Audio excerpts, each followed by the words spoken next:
नमस्कार, आप सभी लोगों का स्वागत है हमारे चैनल देश मत पर और मैं हूं अभिजीत शर्मा। दोस्तों, 2024 लोकसभा चुनाव तो संपन्न हो चुके हैं और आने वाली तारीख में भारत को एक नया प्रधानमंत्री मिलने की उम्मीद जताई जा रही है। ऐसा महागठबंधन के नेताओं का कहना है कि हमारी 295 से अधिक सीटें आ रही है, तो वहीं एनडीए गठबंधन के नेताओं ने यह दावा किया है कि वह 400 सीटों के लक्ष्य की प्राप्ति बड़ी आसानी से कर लेंगे। जहां तक टीवी चैनल्स और मीडिया हाउसेस का जो काम है, उन्होंने एग्जिट पोल में एनडीए को पूर्ण बहुमत दिखाया है, लेकिन ये तो कल रिजल्ट के बाद ही पता लगेगा कि जिन लोगों ने भी एग्जिट पोल निकाला वो किसका कितना सटीक बैठा। लेकिन मैं बात करूंगा अपने चैनल देश मत ने जो सर्वे किया बिहार की 40 लोकसभा सीटों पर। मैं आपको बताता चलूं कि पिछले कई समय से आपने हमारे वीडियोस को देखा होगा, उसके अंदर आपने देखा होगा कि मैं लगभग हर लोकसभा क्षेत्र के अंदर जहां तक मैं पहुंच सकता हूं वहां तक जा करके वोटर्स का मिजाज मैं भांपता था, वहां लोगों से बात करता था, वहां की हवा का मैं मापदंड करता था कि वाकई में किन मुद्दों पे किस लोकसभा में किस किस माध्यम से लड़ाई हो रही है। तो आज सभी चैनल्स ने जहां एग्जिट पोल दिखाया है और मेरी भी ये जिम्मेदारी बनती है कि मैं भी आप सभी लोगों को एक वास्तविक एग्जिट पोल से रूबरू कराऊं। हालांकि इसमें देर जरूर हुआ, लेकिन जो जानकारी आज मैं आपके सभी लोगों के साथ साझा करने वाला हूं वो बिल्कुल ये कहना बिल्कुल गलत नहीं होगा मेरी तरफ से, हमारी पूरी टीम की तरफ से, कि वो जो मैं जानकारी आपको दूंगा वो बिल्कुल सटीक बैठेगी। सबसे पहले मैं बात करूंगा उन 15 लोकसभा क्षेत्रों की जिन क्षेत्रों में मैं खुद मौजूद था और ग्राउंड लेवल पे जाकर के मैंने वहां वोटर्स का मिजाज को भांपने का काम किया था। फिर उसके बाद बची 25 सीटों पे हम आकलन करके बताएंगे कि कौन सी सीट पे कौन जीत रहा है, और अंतिम में मैं आपको एग्जिट पोल अपने देशमत न्यूज की तरफ से बताऊंगा कि एनडीए गठबंधन को बिहार में कितनी सीटें मिल रही है, वहीं महागठबंधन को बिहार में कितनी सीटें मिल रही है। तो सबसे पहले हम शुरुआत करेंगे पूर्णिया से। पूर्णिया में एक लड़ाई हुई पप्पू यादव, संतोष कुशवाहा और बीमा भारती की तरफ से। तो बीमा भारती मैं आपको बताता चलूं कि लड़ाई की रेस में बिल्कुल नहीं है। वहीं अगर मैं बात करूं संतोष कुशवाहा की, तो जनता दल यूनाइटेड के ये सांसद है, और मैं आपको बताता चलूं कि साल 2014 के लोकसभा चुनाव में जिस समय जेडीयू अकेले लड़ी थी, उस समय पहली बार इनको टिकट मिला था पूर्णिया से, और पूर्णिया से इन्होंने जीत हासिल की थी। साल 2019 में भी इन्हें जनता दल यूनाइटेड की तरफ से फिर से उम्मीदवार बनाया गया और फिर से इन्होंने जीत हासिल की। लेकिन पप्पू यादव एक बहुत बड़ा नाम है बिहार के अंदर, एक बहुत बड़ा राजनीति शख्सियत है। तो मैं आपको बताता चलूं कि हमारे देश मत के सर्वे के अनुसार से इस चुनाव के अंदर संतोष कुशवाहा और पप्पू यादव के बीच में कड़ी टक्कर देखने को मिल रही है। और अगर वोटर्स के रुझान की अगर मैं बात करूं या वोटिंग परसेंटेज के हिसाब से बात करूं तो पप्पू यादव यहां से चुनाव जीतते हुए नजर आ रहे हैं। वहीं अगर हम दूसरी हॉट सीट की बात करें, पावर स्टार पवन सिंह की काराकाट लोकसभा सीट की बात करें, मैं आपको बताता चलूं कि 1 तारीख को यहां पे मतदान हुआ था और मतदान से ठीक 2 दिन पहले मैं वहां पे ग्राउंड सर्वे में था और ग्राउंड रिपोर्ट कर रहा था। तो काराकाट सीट के लिए मैं आपको बता दूं कि काराकाट सीट पर निर्दलीय उम्मीदवार पावर स्टार पवन सिंह थे, वहीं उपेंद्र कुशवाहा, इसके अलावा बकपा माले की तरफ से महागठबंधन समर्थित उम्मीदवार जो थे राजा राम कुशवाहा थे। तो मैं इस सीट का आकलन करके आपको बताता हूं कि काराकाट लोकसभा सीट के अंदर उपेंद्र कुशवाहा बिल्कुल लड़ाई में नहीं है और वो अपनी सीट हारते हुए नजर आ रहे हैं। वहीं राजा राम कुशवाहा और पवन सिंह के बीच में जो है कड़ी टक्कर देखने को मिल रही है। और जहां तक अंदाजा लगाया जा रहा है, जिस हिसाब से युवाओं का रुझान था, जिस हिसाब से भीड़ थी सभाओं में और वोटिंग जिस तरीके से काराकाट के अंदर हुई, उससे यह ओपिनियन बिल्कुल लगाना गलत नहीं होगा कि वहां से पवन सिंह चुनाव जीतते हुए नजर आ रहे हैं। अब तीसरी सीट की अगर मैं बात करूं तो जहानाबाद में भी मैं मौजूद था, एक दिन के लिए जहानाबाद गया था। जहानाबाद के अंदर आरजेडी के सुरेंद्र यादव, वहीं अरुण कुमार का नाम आपने सुना होगा, पहले सांसद हुआ करते थे, इसके अलावा आशुतोष कुमार, कई ऐसे बड़े नाम थे वहां पे, लेकिन यहां पे राष्ट्रीय जनता दल के उम्मीदवार सुरेंद्र यादव जीतते हुए नजर आ रहे हैं। वहीं मैं बात करूं हाजीपुर लोकसभा सीट की, तो आपने हमारे पिछले वीडियो में देखा होगा, मैंने आपको हाजीपुर लोकसभा के प्रखंड बाई प्रखंड के अलावा जातिगत विश्लेषण करके भी मैंने आपको बताया था कि यहाँ पे चिराग पासवान जो एलजेपीआर के प्रमुख है, उनकी लड़ाई महागठबंधन समर्थित उम्मीदवार शिवचंद्र राम से थी और कहीं ना कहीं चिराग पासवान अपने पिता की विरासत को बचाते हुए नजर आ रहे हैं। और वोटों का अंतर की भी बात मैंने कही थी कि लगभग 2.25 लाख के आसपास का अंतर रहेगा, और बिल्कुल अभी भी मैं इस बात पे टिका हुआ हूं कि चिराग पासवान लगभग 1,70,000, 1,65,000, 70,000 वोटों से ज्यादा से जीतते हुए नजर आ रहे हैं। वहीं मैं बात करूं मुंगेर एक बहुत बड़ी सीट थी, क्योंकि यहाँ पे अशोक महतो को जो है टिकट दिया गया था, अशोक महतो की पत्नी अनीता महतो को टिकट दिया गया था, लालू प्रसाद यादव ने टिकट दिया था और सामने थे जनता दल यूनाइटेड के दिग्गज नेता ललन सिंह। इस मुंगेर के चुनाव के लिए जो छोटे सरकार के नाम से प्रसिद्ध है अनंत सिंह, उन्हें भी पेरोल पे बाहर लाया गया था और ललन सिंह की मदद करने के लिए जो है अनंत सिंह को बाहर लाया गया था और ये कहीं ना कहीं एक्सपेरिमेंट जो है सफल साबित होता हुआ नजर आ रहा है। तो मुंगेर की सीट जो है वो अशोक महतो हारते हुए नजर आ रहे हैं, वहीं ललन सिंह मुंगेर की सीट जीतते हुए नजर आ रहे हैं। इसके अलावा अगर मैं बात करूं सिवान की, तो सिवान से अवध बिहारी चौधरी थे, राष्ट्रीय जनता दल की तरफ से उम्मीदवार थे। वहीं हिना साहेब निर्दलीय प्रत्याशी, साहबुद्दीन की पत्नी विजय लक्ष्मी कुशवाहा जेडीयू की उम्मीदवार थी। तो सबसे पहले मैं आपको बताना चाहता हूं कि हिना साहेब ने यहां से खेला कर दिया है और राष्ट्रीय जनता दल के अवध बिहारी चौधरी तो खैर शुरू से ही रेस में नहीं थे। जिस समय मैं गया था वहां पर उस तरीके का कोई उनका रुझान नहीं नजर आ रहा था। सीधी लड़ाई हिना साहेब और विजय लक्ष्मी कुशवाहा में हुई थी। और मैं आपको एक चीज और बताता चलूं कि अवध बिहारी चौधरी ने जब अपने पोस्टर छपवाए थे तो उस पोस्टर्स के अंदर जो है साहबुद्दीन की फोटो का भी इस्तेमाल किया गया था, जिसको लेकर के काफी विवाद हुआ था।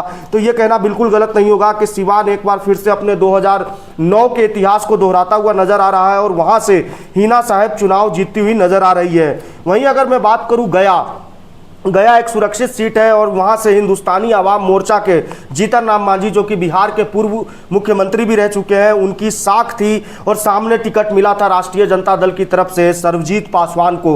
मैं आपको बताते चलूं कि सर्वजीत पासवान ने काफी कड़ी टक्कर दी, लेकिन अनुभव और एनडीए के कोर वोटर्स का फायदा सीधा सीधा जीतन राम मांझी को मिलता हुआ नजर आ रहा है। इसलिए जो गया की सीट है वो जीतन राम मांझी के खाते में जाती हुई नजर आ रही है। वहीं अगर मैं बात करूं शिवहर की, तो शिवहर के अंदर ठाकुर के कुएं से लेकर के पानी तक की और न जाने किन किन तरीकों की बातें वहां पे हुई। वहां आनंद मोहन की पत्नी लवली आनंद वहां से चुनाव लड़ रही थी, सामने टिकट दिया गया राष्ट्रीय जनता दल की काफी तेज तर्रार जो नेत्री है रितु जायसवाल।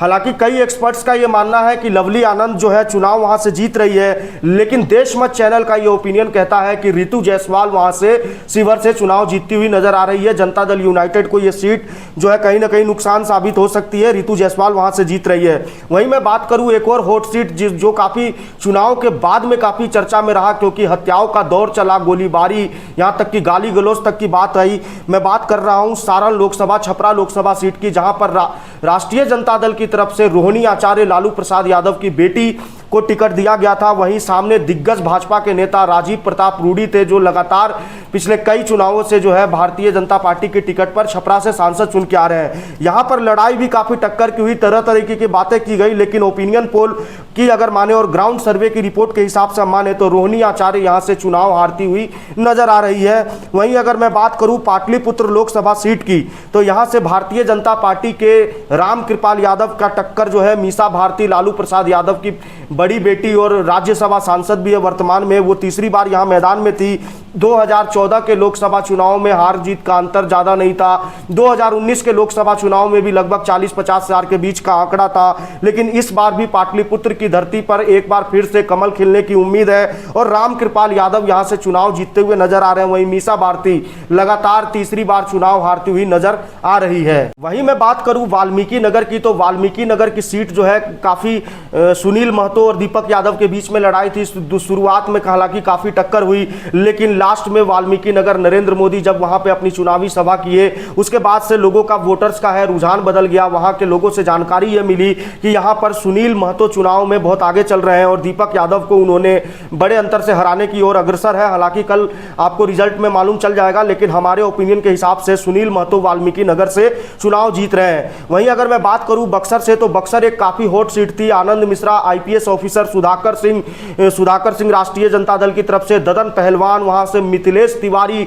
जो है नए उम्मीदवार थे भारतीय जनता पार्टी की तरफ से और काफी कड़ी टक्कर यहां पे देखने को मिली। लेकिन सुधाकर सिंह और आनंद मिश्रा और ददन पहलवान इतने मत नहीं काट पाए जो वो भारतीय जनता पार्टी के मिथिलेश तिवारी को हरा पाए। इसलिए बक्सर की सीट जो है एक बार फिर से जो है भारतीय जनता पार्टी के खाते में जाती हुई नजर आ रही है। और मैं एक कारण और बता देना चाहता हूं, क्योंकि बक्सर की जो सीट है वो चुनाव के नजरिए से कितनी महत्वपूर्ण है इस बात को आप समझिए। बक्सर की सीट जो है वो वाराणसी से अटैच है और वाराणसी का प्रभाव बक्सर पे सीधा आपको नजर आएगा।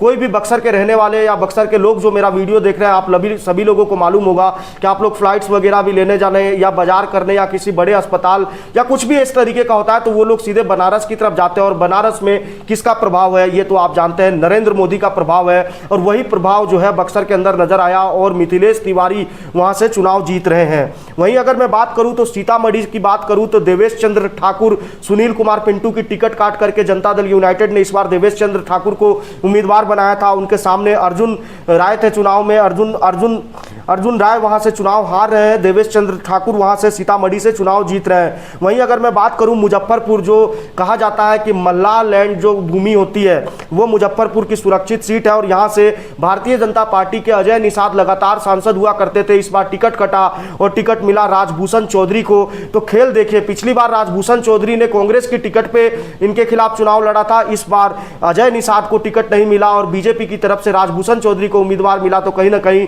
बदला सधाते हुए जो है वो नजर आ रहे हैं राजभूषण चौधरी। और राजभूषण चौधरी यहां से भारतीय जनता पार्टी की टिकट पर जो है अजय निषाद यहां से हार रहे हैं, राजभूषण चौधरी यहां से मुजफ्फरपुर से चुनाव जीत रहे हैं। वहीं खगड़िया की अगर मैं बात करूं तो खगड़िया संजय कुशवाहा और राजेश वर्मा के बीच में टक्कर थी। राजेश वर्मा के ऊपर बाहरी बन का भी आरोप लगा। नए नए नेता थे जो मैदान में पहली बार सांसदगी की चुनाव लड़ रहे थे, युवा है। चिराग पासवान ने भरोसा दिखाया, कई तरीके की बातें हुई, लेकिन वहां की एग्जैक्ट रिपोर्ट कहती है कि खगड़िया की सीट जो है वो संजय कुशवाहा जो है वो महागठबंधन के वो जीतते हुए नजर आ रहे हैं। यहां से एलजेपीआर के प्रत्याशी राजेश वर्मा कहीं ना कहीं मैदान में पीछे आते हुए दिखाई दे रहे हैं। हालांकि वोटर्स का ये मानना है कि एनडीए को लेकर के, नरेंद्र मोदी की नीतियों को लेकर के, चिराग पासवान की जो राजनीतिक कद है उसको लेकर के कई सारी मीडिया हाउसेस ने राजेश वर्मा को जिताया है। लेकिन अगर ग्राउंड सर्वे की मैं बात करूं तो वहां उस तरीके का माहौल मुझे नजर नहीं आया, इसलिए मैं अपने तरफ से संजय कुशवाहा को वहां पर विजेता घोषित करता हूं।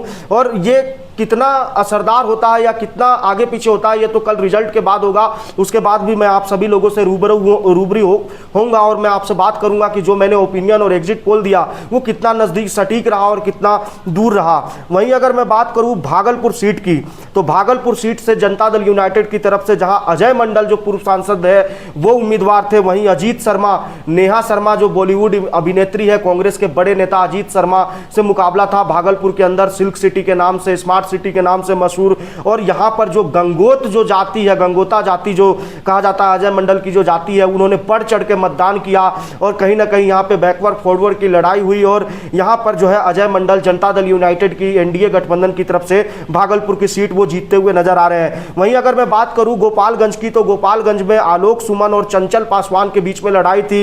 यहां पर गोपालगंज में आलोक कुमार सुमन जो है एक बार फिर से एनडीए की टिकट पे, जनता दल यूनाइटेड की टिकट पे चुनाव लड़ रहे थे और वो जीतते हुए नजर आ रहे हैं। और एग्जिट पोल सर्वे के अंदर आलोक सुमन एक जीतते हुए नजर आ रहे हैं। चंचल पासवान ने अच्छी लड़ाई दी लेकिन उतने वोट वो नहीं ला पाएंगे जो आलोक सुमन को पछाड़ सके।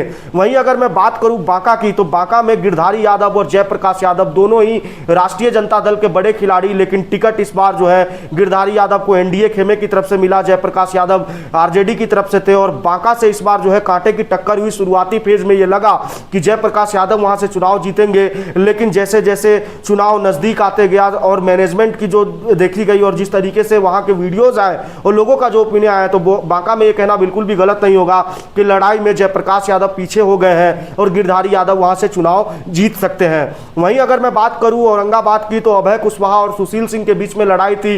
लोगों के बीच में नाराजगी थी सुशील सिंह को लेकर के, कई जगह क्षेत्र में पोस्टर भी छपे थे कि वो लापता है, लोगों से नहीं मिलते हैं, लेकिन नरेंद्र मोदी की नीतियां और कमल के फूल ने उनका काम आसान कर दिया। और यहां से औरंगाबाद से अभय कुशवाहा से बहुत अच्छी उम्मीद थी। अभय कुशवाहा ने बहुत अच्छा परफॉर्मेंस भी दिया और मैं आपको बताते चलूं कि औरंगाबाद की सीट एक बार फिर से भारतीय जनता पार्टी के खाते में जाती हुई नजर आ रही है। वहीं अगर मैं बात करूं सुपौल की तो चंद्रहास चौपाल और दिलकेश्वर कामत के बीच में लड़ाई थी। तो चंद्रहास चौपाल यहां से चुनाव हार रहे हैं। दिलकेश्वर कामत पे एक बार फिर से जो है सुपौल की जनता ने भरोसा दिखाया है। तेजस्वी यादव का मास्टर स्ट्रोक यहां पे फेल होता हुआ नजर आ रहा है। वहीं अररिया की मैं बात करूं तो प्रदीप सिंह और शाहनवाज आलम प्रदीप सिंह को उम्मीदवार थे एनडीए की तरफ से, वहीं शाहनवाज आलम जो उम्मीदवार थे राष्ट्रीय जनता दल महागठबंधन की तरफ से। मैं आपको बता दूं कि बिहार के एक बड़े मुस्लिम नेता तस्लीमुद्दीन के बेटे हैं और 2020 विधानसभा के अंदर इन्हीं शाहनवाज आलम को टिकट नहीं मिला था, तो इन्होंने राष्ट्रीय जनता दल को छोड़ दिया था। रोते हुए इनके कई वीडियो वायरल हुए थे। बाद में ये ओवैसी की पार्टी में जाते हैं, ओवैसी के साथ में चुनाव लड़ा, चुनाव जीते, और चुनाव जीतने के बाद में ओवैसी अपने साथ में ओवैसी के 4 विधायकों को तोड़ करके ये फिर से वापस में राष्ट्रीय जनता दल में शामिल हो गए और यहां से एक बार फिर से राष्ट्रीय जनता दल का खाता खुलता हुआ नजर आ रहा है। और अररिया से प्रदीप सिंह हार रहे हैं, शाहनवाज आलम वहां से चुनाव जीत रहे हैं। इसके अलावा मैं बात करूं किशनगंज की, तो किशनगंज सीट पर भी जो पिछली बार एक मैं आपको बताते चलूं कि बिहार की 40 लोकसभा सीटों में से मात्र 1 लोकसभा सीट जो है वो महागठबंधन ने जीती थी, वो किशनगंज की सीट थी। मुस्लिम बहुल इलाका है, यहाँ पे मोहम्मद जावेद चुनाव जीत रहे हैं, पिछली बार भी उन्होंने ही जीता था। मुजाहिद आलम, मास्टर मुजाहिद आलम ने भी कड़ी टक्कर दी, लेकिन नरेंद्र मोदी का एक भाषण, जो नरेंद्र मोदी ने कहा कि ज़्यादा बच्चे पैदा करते चले जाओ और उसके बाद में आरक्षण लेते चले जाओ, तो ये कहीं ना कहीं मुजाहिद आलम पे भी इसका असर पड़ा और उन्हीं के पार्टी के द्वारा जिस तरीके से वार्तालाप हुई उसमें कहीं ना कहीं मोहम्मद जावेद यहाँ से कांग्रेस की टिकट पर चुनाव जीतते हुए नजर आ रहे हैं। महागठबंधन की एक सीट और बढ़ती हुई नजर आ रही है। वहीं अगर मैं महाराजगंज की बात करूँ तो कांग्रेस के जो अभी वर्तमान में बिहार के प्रदेश अध्यक्ष अखिलेश सिंह के बेटे आकाश सिंह को टिकट दिया गया कांग्रेस की तरफ से। सामने थे दिग्गज उम्मीदवार जनार्दन सिंह सिग्रीवाल। और मैं आपको बताते चलूं कि महाराजगंज के अंदर जिस तरीके से खेल हुआ, रणधीर सिंह और जो भी प्रभुनाथ सिंह के परिवार के जो लोग थे उन्होंने राष्ट्रीय जनता दल का दामन छोड़ा, वो जेडीयू में शामिल हो गए। इन तमाम चीज़ों को अगर देखें तो कहीं ना कहीं आकाश सिंह कहीं भी मैदान में टिकते हुए नजर नहीं आ रहे हैं। वहीं जनार्दन सिंह सिग्रीवाल यहाँ से बड़े अंतर से चुनाव जीतते हुए नजर आ रहे हैं। वहीं अगर मैं बात करूँ नालंदा की, तो संदीप सौरभ को टिकट दिया गया था और उसके अलावा कौशलेंद्र कुमार जो कि पूर्व सांसद भी, यहां से पहले भी सांसद थे जनता दल यूनाइटेड की टिकट पर, लेकिन वहां के लोगों का यह मानना है कि कौशलेंद्र कुमार वहां से उम्मीदवार नहीं है। नालंदा चूंकि मुख्यमंत्री नीतीश कुमार का गृह जिला है, इसलिए नालंदा पे खास ध्यान रहता है और लोग जो है वह नालंदा के लोग जो है वो नीतीश कुमार की नीतियों पर मतदान करते हैं और नीतीश कुमार को उन्होंने मतदान किया, मतलब कि जेडीयू वहां से जीत रही है। कौशलेंद्र कुमार एक बार फिर से दिल्ली संसद भवन पहुंचने का काम कर रहे हैं। एक और सीट की मैं बात करता हूं तो नवादा लोकसभा सीट, जो सबसे प्रथम चरण में यहां पे चुनाव हुए थे।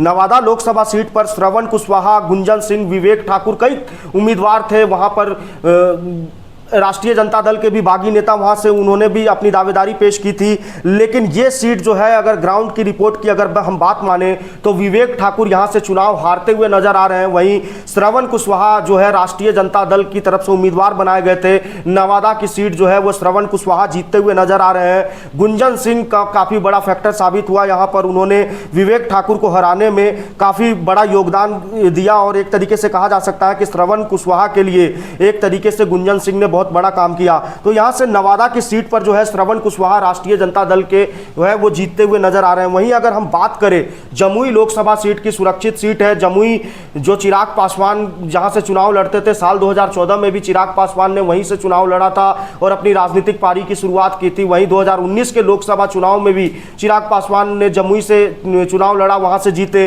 फिर उसके बाद उनके पिता की मृत्यु हुई और वो अपने पिता की परंपरागत सीट हाजीपुर लोकसभा में आ गए थे। तो ऐसे में जमुई की सीट वो किसी भी कीमत पर अपने खाते से बाहर नहीं जाने देना चाहते थे। ऐसे में चिराग पासवान के बड़े बहनोई अरुण भारती को वहां से उम्मीदवार बनाया गया और मुकाबला था अर्चना रविदास का। अर्चना रविदास से मैं आपको बताते चलूं कि जमुई में हालांकि शुरुआती फेज में अर्चना रविदास ने बहुत कड़ी टक्कर दी थी, लेकिन एक वायरल वीडियो आप लोगों ने जरूर देखा होगा जिसके अंदर मंच पर तेजस्वी यादव भाषण दे रहे थे और नीचे से कोई कार्यकर्ता जो है चिराग पासवान को गालियां बक रहे थे, उनके परिवार के बारे में आपत्तिजनक बातें वो कह रहे थे। वो वीडियो का वायरल होना और जमुई लोकसभा सीट जो है अरुण भारती के खाते में जाना, मतलब कि एलजेपीआर की जो है जीत वहां से जमुई से है। एक बार फिर से जमुई की जनता ने अरुण भारती यानी चिराग पासवान के कैंडिडेट को वहां पे जिताने का काम किया है। वहीं उजियारपुर की मैं बात करूं, तरह तरह की बातें कही जा रही है। अमित शाह ने खुद आकर के उजियारपुर लोकसभा में कैंपेन किया और करे भी क्यों ना, क्योंकि देश के गृह राज्य मंत्री नित्यानंद राय की जो सीट थी और नित्यानंद राय से और आलोक मेहता, जो कि मैं आपको बताते चलूं कि उजियारपुर लोकसभा सीट एक ऐसी सीट है जहां से कुशवाहा और यादव फैक्टर बहुत बड़ा मायने रखते हैं। तो ऐसे में नित्यानंद राय यहां से जीत हासिल करते हुए नजर आ रहे हैं। हालांकि लड़ाई बहुत टक्कर की बताई जा रही है, लेकिन ये कहना बिल्कुल भी गलत नहीं होगा कि तेजस्वी की जो गारंटी थी, रोजगार की जो गारंटी थी, उस पर कहीं ना कहीं नरेंद्र मोदी की गारंटी जो है वो भारी पड़ती हुई दिखाई दे रही है। और महिला वोटर्स की रुझान की अगर मैं बात करूं तो नित्यानंद राय वहां से चुनाव जीतते हुए नजर आ रहे हैं। इसके अलावा हम चलते हैं पटना साहिब में भी मैं गया था और पटना साहिब में भी मैंने वहां पे ग्राउंड पे जाकर के मैंने लोगों से ये पता किया था। वहां से मीरा कुमार जो पूर्व लोकसभा स्पीकर है कांग्रेस की तरफ से, उनके बेटे अंशुल अभिजीत को टिकट दिया गया था कांग्रेस की तरफ से। वहीं रविशंकर प्रसाद जो है भारतीय जनता पार्टी के पूर्व का केंद्रीय मंत्री रह चुके हैं, कानून मंत्री रह चुके हैं, उन्हें पाटलिपुत्रा से उन्हें जो है पटना साहिब की टिकट पे उम्मीदवार बनाया गया था। और प्रधानमंत्री नरेंद्र मोदी का रोड शो पटना में जिस जगह पे हुआ वो पटना साहिब लोकसभा क्षेत्र के अंदर ही आता था। नरेंद्र मोदी ने आकर के रविशंकर प्रसाद का काम आसान कर दिया और रविशंकर प्रसाद यहां से चुनाव बड़े अंतर से जीतते हुए नजर आ रहे हैं। वहीं एक और हम बात करें तो समस्तीपुर सीट जो एलजेपीआर के खाते में थी, यानी एनडीए की उम्मीदवार थी शांभवी चौधरी जो काफी कम उम्र की है और जदयू के मंत्री अशोक चौधरी की बेटी है, उसे टिकट दिया गया था चिराग पासवान की तरफ से। और शांभवी चौधरी का मुकाबला था जो सन्नी हजारी, महेश्वर हजारी के बेटे। एक तरीके से कहा जाए तो दोनों ही जनता दल यूनाइटेड के ही कैंडिडेट्स के दोनों के पिता जो है वो दिग्गज नेता है जनता दल यूनाइटेड के, और दोनों के बच्चे जो है मैदान में थे। शांभवी चौधरी जहां एनडीए की तरफ से थी वहीं महागठबंधन की तरफ से सन्नी हजारी थे। तो यहां पे शांभवी चौधरी जो है बहुत बड़ी जीत यहां से हासिल करती हुई नजर आ रही है और शांभवी चौधरी समस्तीपुर से चुनाव जीत रही है। मैं आपको एक चीज और बताना चाहता हूं कि शांभवी चौधरी के साथ में नरेंद्र मोदी ने आकर के ये कहा समस्तीपुर के अंदर कि जो है शांभवी मेरी बेटी है, इतनी कम उम्र में चुनाव लड़ रही है और ये सबसे कम उम्र की बिहार से सांसद बन के जाएगी। तो कहीं ना कहीं ये बात जो है समस्तीपुर के लोगों के दिल में अटकी और समस्तीपुर से शांभवी चौधरी चुनाव जीत रही है। वहीं अगर मैं बात करूं पश्चिमी चंपारण की तो पश्चिमी चंपारण में सीधा मुकाबला था भारतीय जनता पार्टी बिहार के पूर्व प्रदेश अध्यक्ष संजय जायसवाल और वहीं मदन मोहन तिवारी में सीधी लड़ाई थी पश्चिमी चंपारण के अंदर। और संजय जायसवाल को इनकम्बेंसी जो कहा जाता है कि उनके वोटर्स जो है उनसे काफ़ी नाराज़ थे, लेकिन उनसे जितने ज़्यादा नाराज़ थे वहीं मोदी ने आकर के उनका काम आसान कर दिया और यहाँ पश्चिमी चंपारण से जो है संजय जायसवाल चुनाव जीतते हुए नजर आ रहे हैं। वहीं अगर मैं आरा की बात करूँ तो आरा से आर.के. सिंह और सुदामा प्रसाद के बीच में लड़ाई थी, यहाँ से भी आर.के. सिंह जीतते हुए नजर आ रहे हैं। वहीं पूर्वी चंपारण की मैं बात करूँ, देश के पूर्व कृषि मंत्री केंद्रीय मंत्री राधा मोहन सिंह का मुकाबला था राजेश कुशवाहा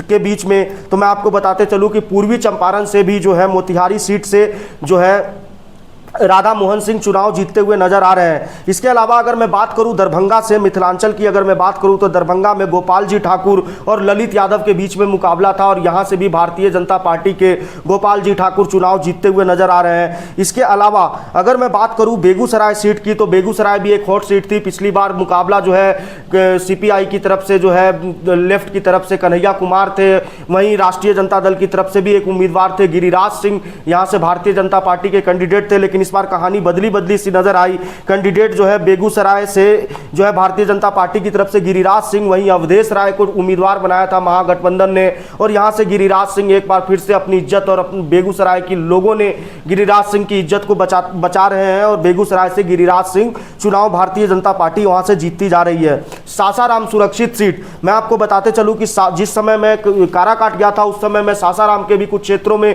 घूमा था। वहां पर बिल्कुल भी यह कहना गलत नहीं होगा कि शिवेश राम जो भारतीय जनता पार्टी के और मनोज राम के बीच में मुकाबला था, मनोज राम पहले दिन से ही वहां पे लड़ाई में नहीं थे। और मैं एक और आकलन आपको करके बता देना चाहता हूं कि पूरे बिहार की 40 लोकसभा सीटों के अंदर अगर सबसे ज्यादा मतों से जीतने वाला कोई कैंडिडेट होगा तो वो शिवेश राम हो सकते हैं, क्योंकि शिवेश राम वहां पर अपने पिता की जो लेगेसी है उसको आगे बढ़ाते हुए नजर आ रहे हैं और शिवेश राम वहां से भारतीय जनता पार्टी के उम्मीदवार जीतते हुए नजर आ रहे हैं। वहीं मधुबनी की अगर मैं बात करूं तो मधुबनी में अली अशरफ और अशोक यादव के बीच में लड़ाई थी और मधुबनी में जो है मेरे आंकड़े के हिसाब से देशमत टीम ने जो वहां पे सर्वे किया उसके हिसाब से अगर देखा जाए तो अली अशरफ और अशोक यादव दोनों ही लगभग बराबर टक्कर की लड़ाई में है, बहुत कांटे की लड़ाई है, लेकिन हमारी तरफ से अली अशरफ यहां से चुनाव जीतते हुए नजर आ रहे हैं। जहां एक तरफ मैं बात करूं महागठबंधन ने जो है इस बार बिहार के अंदर नारा दिया जो है महंगाई, बेरोजगारी, संविधान के ऊपर उन्होंने बात की, वहीं एनडीए के नेताओं ने विकास और सुरक्षा के मुद्दा बनाया, देश हित को, राष्ट्र के बारे में उन्होंने बात की। तो ये इन सब चीज़ों को लेकर के महिलाओं के ऊपर काफ़ी प्रभाव पड़ा और महिलाओं ने आश्चर्यचकित कर देने वाले मतदान किए हैं, जो आपको एग्जिट पोल में अभी मैं बताऊंगा ही, उसके अलावा कल भी प्रूफ हो जाएगा। इसके अलावा मैं सीधे आपको ले चलता हूं कटिहार लोकसभा सीट से तारिक अनवर और दुलार चंद गोस्वामी के बीच में मुकाबला था और यहां से तारिक अनवर चुनाव जीत रहे हैं। राष्ट्रीय जनता दल के समर्थित उम्मीदवार है तारिक अनवर, और तारिक अनवर यहां से चुनाव जीत रहे हैं, दुलार चंद गोस्वामी यहां से चुनाव हार रहे हैं। वहीं मधेपुरा की अगर मैं बात करूं तो दिनेश चंद्र यादव और चंद्रजीत के बीच में लड़ाई थी। दिनेश चंद्र यादव को कहीं ना कहीं पप्पू यादव का सपोर्ट का फायदा मिला और मधेपुरा के अंदर एक बार फिर से जनता दल यूनाइटेड की टिकट पे दिनेश चंद्र यादव चुनाव जीतते हुए नजर आ रहे हैं। अब 40वीं सीट की अगर मैं बात करूं तो वैशाली सीट पर जो दो बाहुबलियों के बीच में टक्कर कह सकते हैं, एलजेपीआर की ये सीट रही। रामा सिंह पहले सांसद हुआ करते थे, उसके बाद में वीना सिंह यहां से सांसद रही। किसी जमाने में जो है ये रघुवंश प्रसाद सिंह की सीट हुआ करती थी, लेकिन पिछली बार 2019 के अंदर वीणा देवी को टिकट मिला, चुनाव में जीत हासिल की। उनके पति दिनेश सिंह के बारे में सभी लोग जानते हैं, जदयू से एमएलसी है और उनका मुकाबला था बाहुबली मुन्ना शुक्ला से। तो कई सारे टीवी चैनल्स और मीडिया हाउसेस ने यह बताया, ग्राउंड सर्वे में यह बताया कि जो है वीणा सिंह वहां से चुनाव जीत रही है, लेकिन देशमत का एग्जिट ओपिनियन पोल कहता है कि वहां से मुन्ना शुक्ला लड़ाई में आगे है। जिस तरीके से जो बातें रखी गई, जिस तरीके की वहां पर लड़ाई देखी गई, वोटर्स का रुझान देखा गया। हालांकि जो है प्रधानमंत्री नरेंद्र मोदी ने भी काफी कोशिश की, चिराग पासवान के कई रोड शो वगैरह सब कुछ हुए, लेकिन कहीं ना कहीं मुन्ना शुक्ला को इसका फायदा, पिछड़ा वोट उनके साथ जुड़ता हुआ नजर आ रहा है। इसके अलावा मुन्ना शुक्ला निर्दलीय भी लड़ते थे, तो वो अपने जाति का मतदान जो है हमेशा प्राप्त करते थे। तो इस कैलकुलेशन के आधार पर कहा जाए तो मुन्ना शुक्ला देशमत न्यूज की तरफ से आगे बढ़ते हुए नजर आ रहे हैं। तो ये 40 सीट का आकलन जो है मैंने आपको करके बताया, और मैं आपको बताते चलूं कि अगर एग्जिट पोल की अगर मैं बात करूं, जिस चीज का आप लोग इंतजार कर रहे हैं कि वाकई में होगा क्या, तो मैं आपको बता देना चाहता हूं कि जहां जनता दल यूनाइटेड मेरे हिसाब से 7 से 10 सीटें जो है उनको मिलती हुई नजर आ रही है। इसके अलावा भारतीय जनता पार्टी एक बार फिर से मजबूती के साथ में बिहार के अंदर 15 से 16 सीटें हमारे हिसाब से उनको मिलती हुई नजर आ रही है। लोक जनशक्ति पार्टी को 3 से 4 सीटें मिलती हुई नजर आ रही है, क्योंकि खगड़िया और वैशाली पे मैं बिल्कुल भी श्योर नहीं हूं कि चिराग पासवान वहां से जीतेंगे। वहां से महागठबंधन के प्रत्याशी आगे है, क्योंकि इन सभी सीटों पर मैं गया था, लोजपा की सभी सीटों पे मैं गया था, वहां पर वोटर्स का रुझान है। आरएलएम जो उपेंद्र कुशवाहा है वो काराकाट में लड़ाई में नहीं है, वो बाहर है, इसलिए उनकी बात करना यहां पे मुनासिब नहीं है। हिंदुस्तानी आवाम मोर्चा के जीतन राम मांझी, एक सीट उनको मिली गया से, एक सीट पे वो संतुष्ट थे और जीतन राम मांझी वहां से चुनाव जीत रहे। तो अगर मैं बात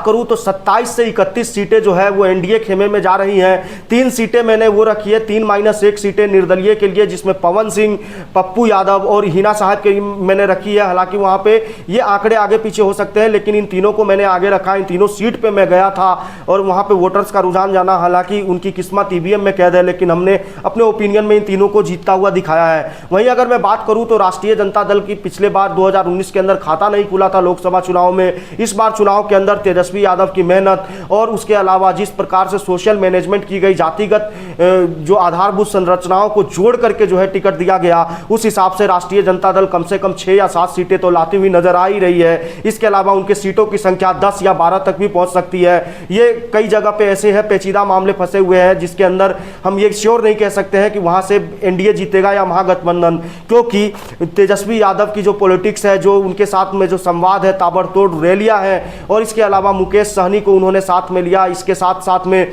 उन्होंने कई कुशवाहा को टिकट दिया, पिछड़ी जातियों को एकत्रित करने का काम किया। तो तेजस्वी यादव के लिए बहुत बड़ी खुशखबरी है। देशमत चैनल के हिसाब से 6 से 12 सीटें उनको मिलती हुई नजर आ रही है, जिसमें 6 सीटें उनको कम से कम मिलेंगी ही। इसके अलावा उनकी सीटों की संख्या बढ़ सकती है, और सीटों की संख्या बढ़ेगी तो यहां से एनडीए की तरफ से थोड़े बहुत कम होने के चांसेस है। वहीं मैं बात करूं कांग्रेस की, तो कांग्रेस 2 सीटें यहां से ला रही है बिहार के अंदर। अगर मैं बात करूं वीआईपी पार्टी की, तो 3 सीटें उनको दी गई थी अपने कोटे से, जो है तेजस्वी यादव ने राष्ट्रीय जनता दल के कोटे से उनको टिकट दी थी। वीआईपी का खाता नहीं खुल रहा है। वहीं अगर मैं बात करूं सीपीआईएमएल की बात करूं, जो भी ये थर्ड फ्रंट की है, इनकी अगर मैं बात करूं तो इन सब सीटों पे 2 सीटें वो जीतते हुए नजर आ रहे हैं। हालांकि इसमें भी एक राजा राम कुशवाहा काराकाट की सीट मैंने प्लस रखी है। तो अगर इस हिसाब से अगर आंकड़ा करें, तो अगर सब कुछ सही तरीके से बिल्कुल जो मैंने देखा पढ़ा, वोटर्स का रुझान माना, तो ये कहना बिल्कुल भी गलत नहीं होगा। तो इस बार महागठबंधन कम से कम 10 से 15 सीटें महागठबंधन को बिहार में मिलती हुई नजर आ रही है। कम से कम ये अनुमान बिल्कुल मेरा मतलब अंदर से ये आवाज़ आ रही है, और इस तरीके की मेहनत जिस तरीके की यहाँ पे तेजस्वी यादव ने की और मैं ग्राउंड पे गया, वहाँ रुझान देखा, तो उस हिसाब से कहना बिल्कुल भी गलत नहीं होगा। हालांकि ये एग्जिट पोल का ओपिनियन मैं अभी डाल रहा हूं और आप सभी लोगों को कहता हूं कि आपका कितना ओपिनियन सही है ये तो आने वाला वक्त ही बताएगा, लेकिन जो जानकारियां मैंने दी है वो बिल्कुल सटीक और सही जानकारी देने की कोशिश की है। इसका प्रमाण आपको कल शाम 4 बजे तक लगेगा और फिर से हम मिलेंगे आपसे जो है मतदान के बाद में। देखते हैं देश का प्रधानमंत्री कौन बनेगा और मैं उम्मीद करता हूं आप देशमत के सभी व्यूवर्स को कि अभी तक आपने अगर हमारे चैनल्स को लाइक, सब्सक्राइब और शेयर नहीं किया है तो ज़रूर करें। अगर फेसबुक पे अगर आप हमारा ये वीडियो देख रहे हैं तो हमें फॉलो ज़रूर करें। बहुत बहुत धन्यवाद।